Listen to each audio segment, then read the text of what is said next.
excited to have you on our first ever Cafecito. This is so amazing. I know. So I have one I have to represent U of A. My brother-in-law made this teapot for me, and it's so amazing. And I use it as much as possible. Nice. And it's so like handmade. Like he's so gifted. I love it. Before we get started, I obviously need to share a little bit about what Cafecito is and why we are starting the series. So, hey everyone, my name is Christiana. I am COO and partner of Lead the Plug. And I started this series called Cafecito. Today is our first one. The reason why I started is because it was important for me to connect with everyday people doing extraordinary things.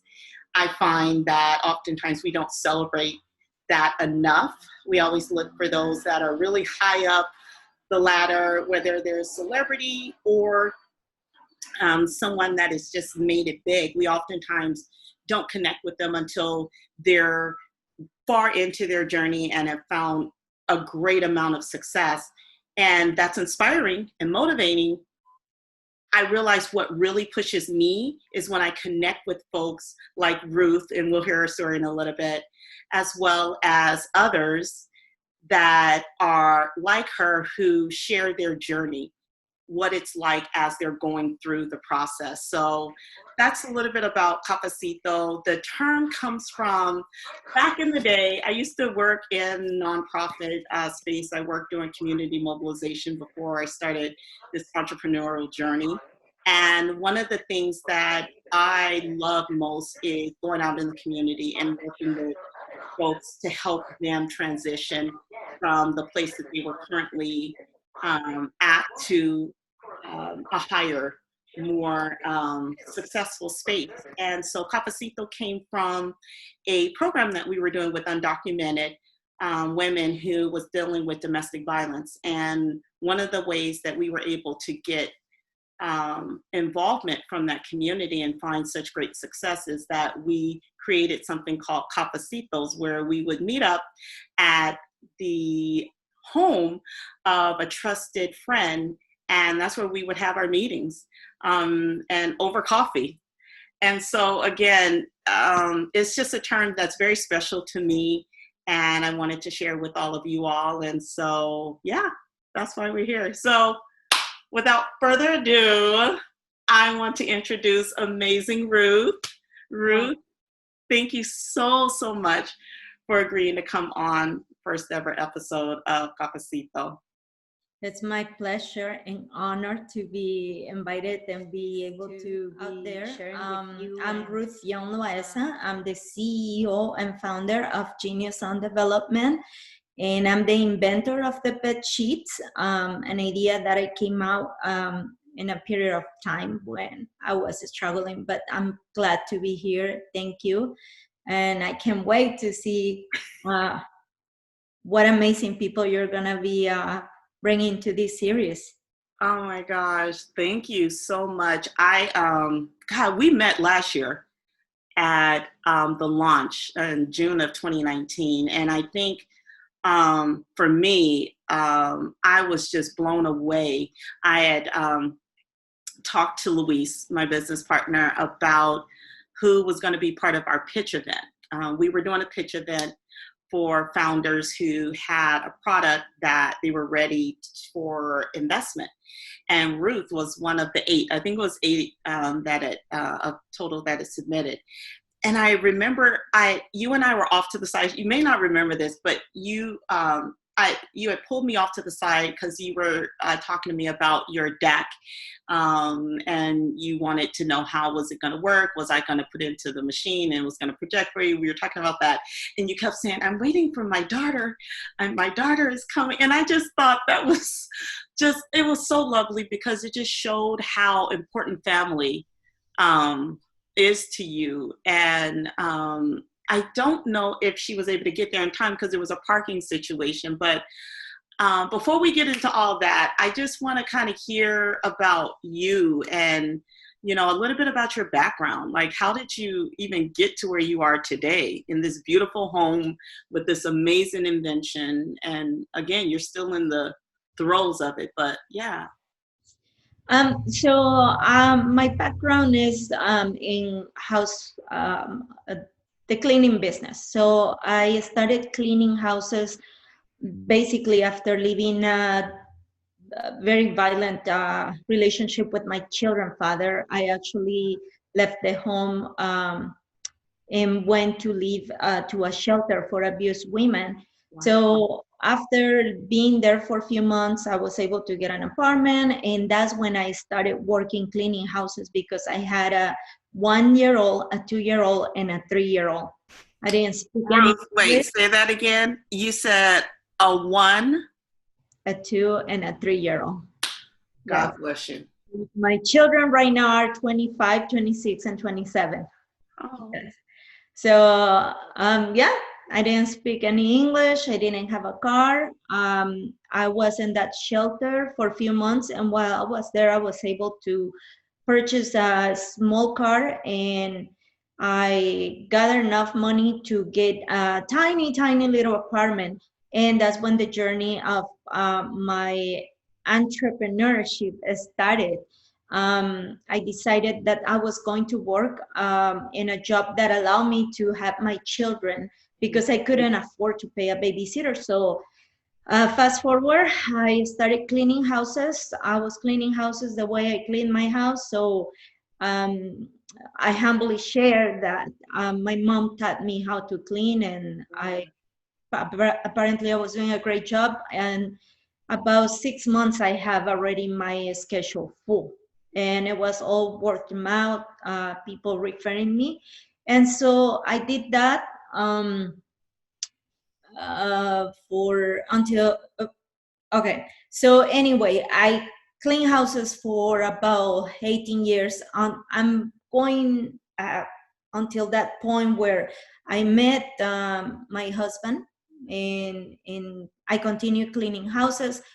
But what happened, the point that took me to where I am right now is one day my daughter asked me for a ride. She was going to school. I was taking her, and at the stoplight, a car red-ended my car. And oh my God. Yes. So what happened is that this guy, we believe he was texting. And so in front of us, we have a big industrial truck. And so he compresses. So we were injured. It wasn't, thank God, nothing that left us, handicapped, but it was serious. So I have to recuperate. And what happened is that after that accident, I couldn't work, and my husband had to take care of me. Yeah. He ended up losing his job because of the stress that put on him. And after a few months, after exhausting our savings, we end up homeless. And so it was then that the whole journey, this, what I call, it was that time where God actually got my attention, because before meeting my husband, I was going to church. I was a Sunday school teacher, and I was working and, very involved in my children education. Also, I was a volunteer in the local community center. So I was, like keeping myself busy. Yeah. And so going back to the event, we were homeless, and it was then when I had the time and I had the ears to listen to what God wanted me to do, because for many years I did the voluntary work because I want to help people. I want to help others. Yeah. And so that was the way I was able to help, right, in my community. Right.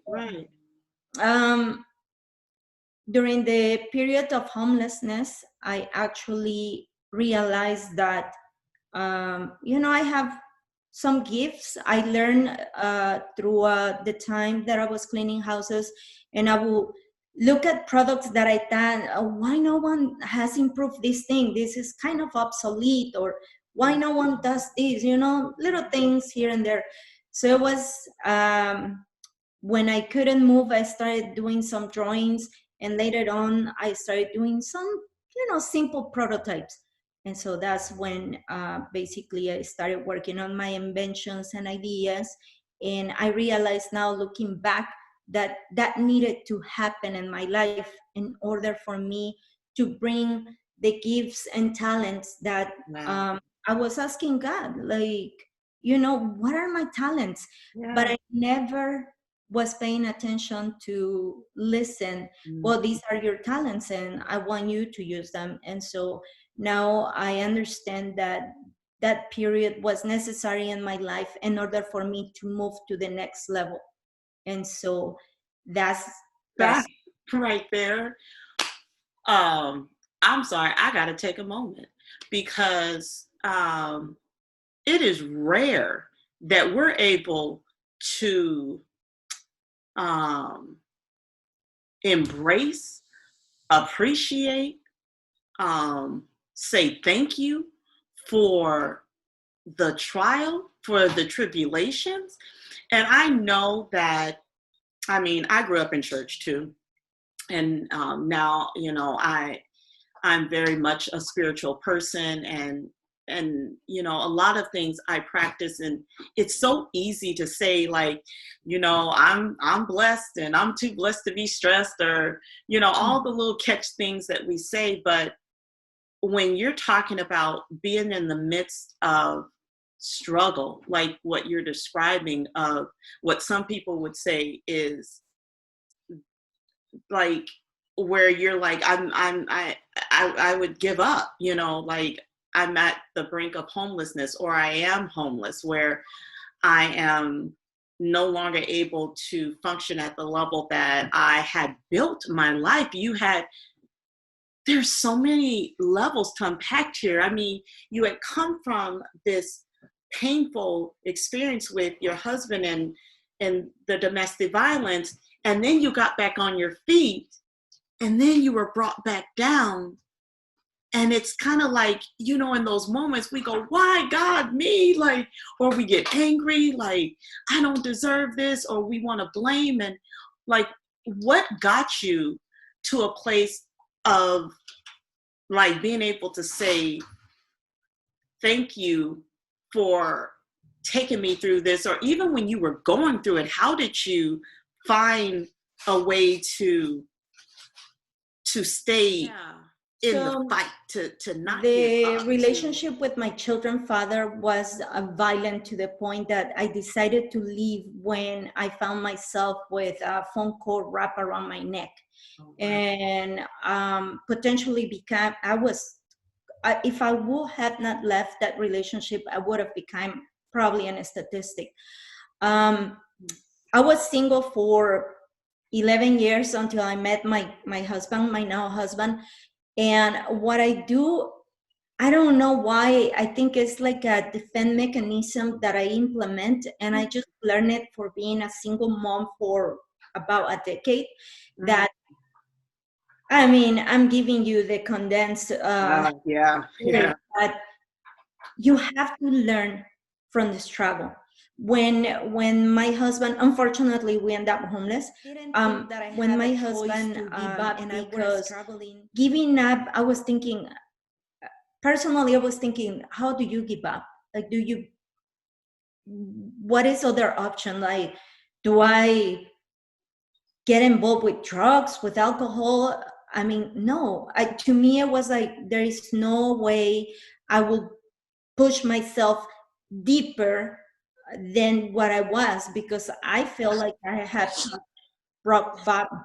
And I thought that, if, to me, all the years, the previous years of hard work and dedicating my life to God and learning from God, to me, giving up actually was like, I can't do it anymore. That I got down.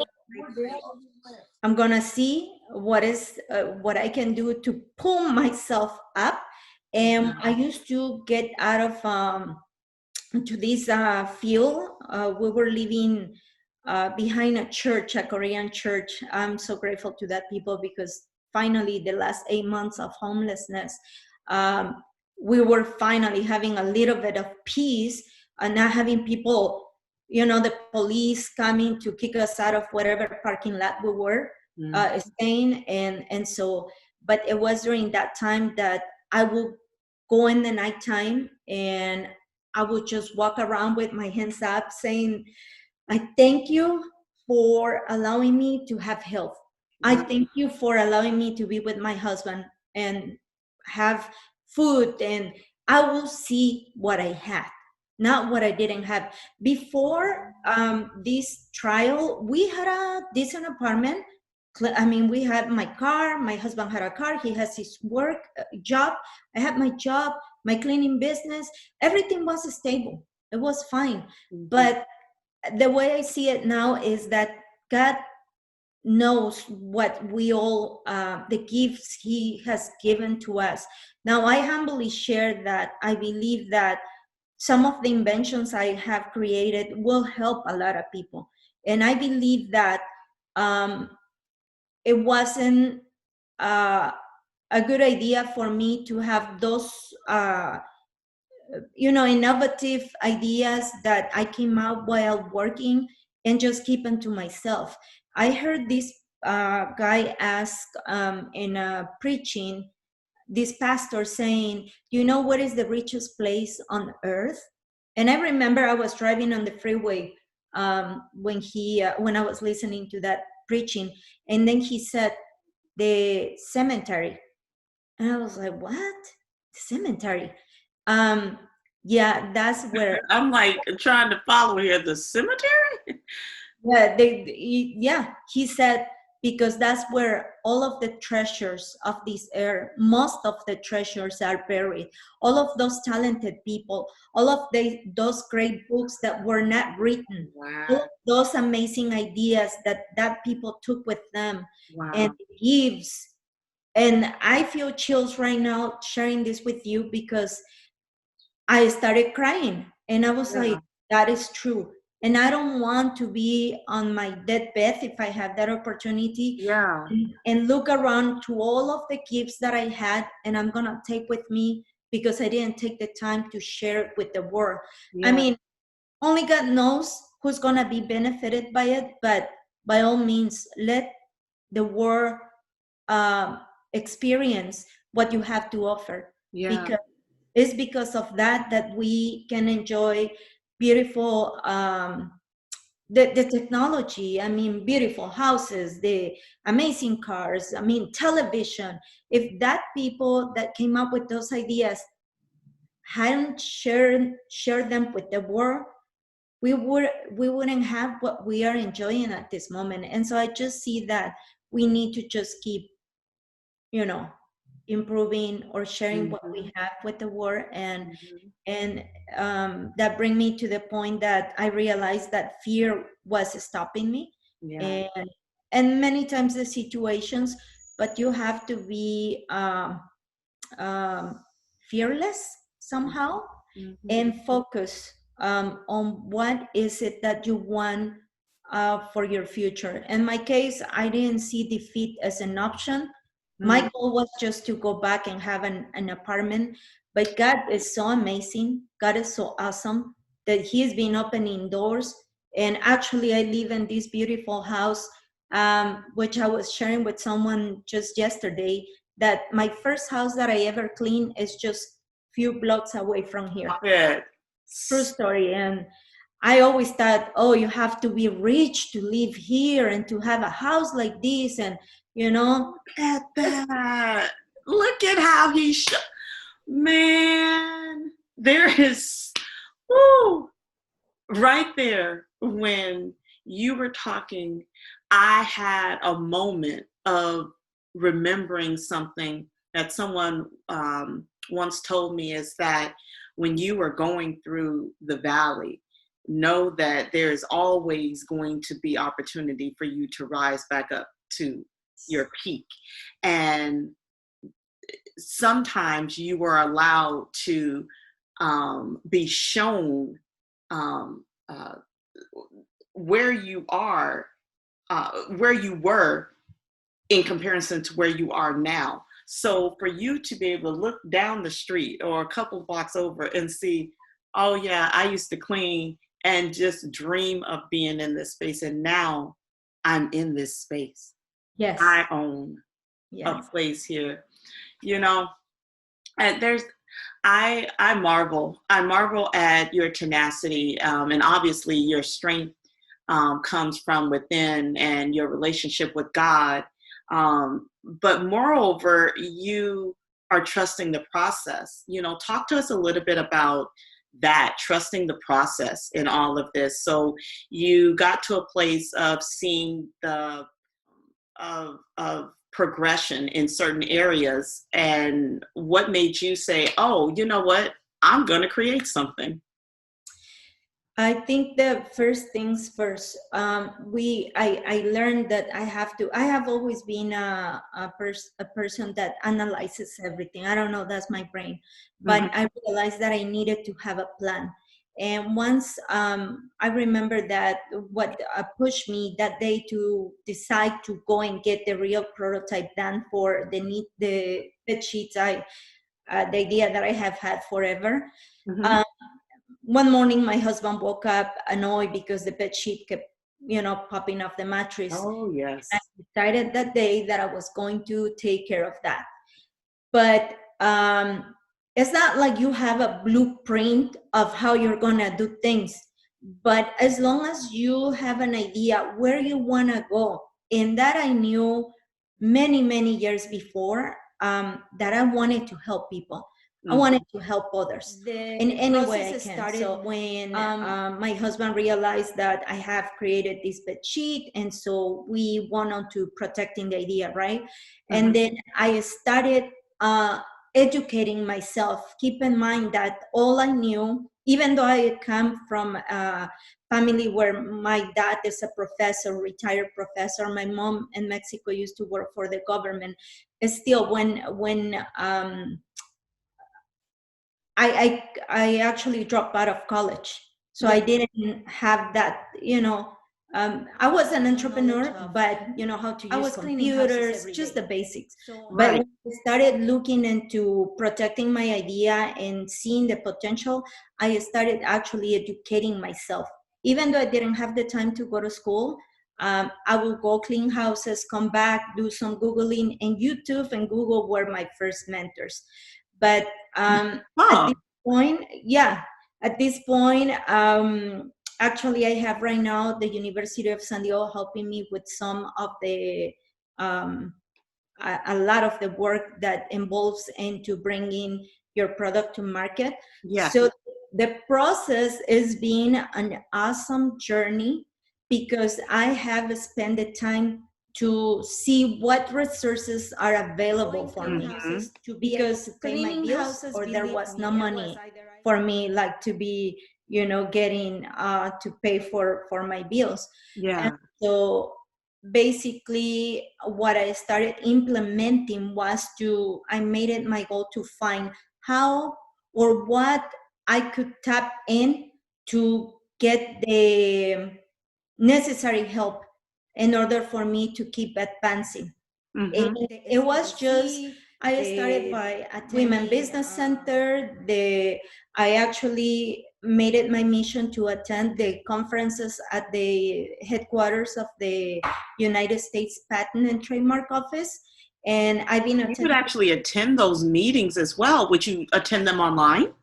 No, I actually attend them in person. And the amazing thing that happened the first year my husband and I attended the Invention Con 2017, we were barely coming out of the homelessness time, and we actually slept in a rental car, the first conference that we attended. So the next year I went back, and same thing. I slept in the rental car. I actually will go to the 24-hour fitness there. It was amazing. As an entrepreneur, you have to do whatever you have to do, as long as not illegal. Yes, disclaimer. Yes. I have pictures of me eating tuna sandwiches with just bread and tuna. That was delicious. And all of that, actually, it's an amazing memory that you have when you're a struggle. Later on, you remember, I did that and it worked out. I was able to meet people. And just this past September, I was invited at the headquarters of the United States Patent and Trademark Office as a guest speaker. And oh my gosh. yes. Oh, congratulations. That will not have happened if I hadn't made the effort to go there, even when I didn't have the means to pay for a hotel or stay in an Airbnb. In fact, I have to borrow the money to attend the conference. I have my daughter and her husband to pay for the airplane ticket and the rental car. And they have actually helped me many times. I attended an invention competition in New York, which was my first milestone back when I started with the journey of creating the bed sheets. And same thing, I flew to New York with $50 on my pocket. I slept in the rental car. And the next day I attended that competition and I ended up winning first place. That wouldn't have happened if I didn't make the effort or the sacrifice, which I don't see it as a sacrifice. I see it, I always tell the Buchanan Company, my goodness, they awarded me a grant, and so they came up with the name for my bed sheets, and so we a lot. Do you prefer? Did you all hear that? So, but I did. And so connect with me and Facebook, LinkedIn. I'm using your amazing platform right now. And yes, it's available. We love that you're on there. We want everyone to know how to reach you. So you're on LinkedIn, Facebook with your name. It's Ruth. Is it under just your name? Yes, Ruth Young-Loaeza. Perfect. And then also, I know you're on YouTube. You have videos of your prototype on YouTube. So the link as well, I put in I'll also embed it in here as well so people can go to your YouTube and see how your product actually works. But I'm excited for all that's to come, and I am so grateful that you've taken the time to connect with me and just share your journey.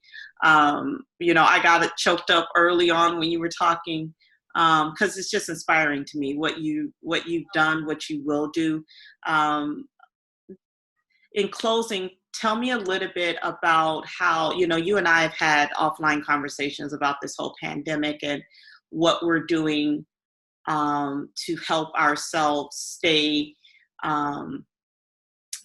motivated and engaged. And obviously you have no trouble in that. But on the other side, coming out of this, what is something that you are doing now to help set not only yourself up for success, but others in the community that you're surrounded with?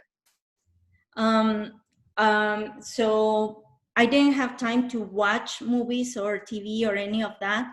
I heard a lot of people that I love that are going through depression because they're stuck at home. And I happened to watch The Matrix for the first time ever. And I watched 1, 2, and 3. And so I finally understand now what the blue and red pill means, right? Mm-hmm. I'm going to tell you this. Red pill and the blue pill. Positive and negative. It's your choice. Sexually based offenses are considered especially heinous. Try to be conscious and aware that it's always your choice. And I know it's not easy. I know, please, no, don't get me wrong.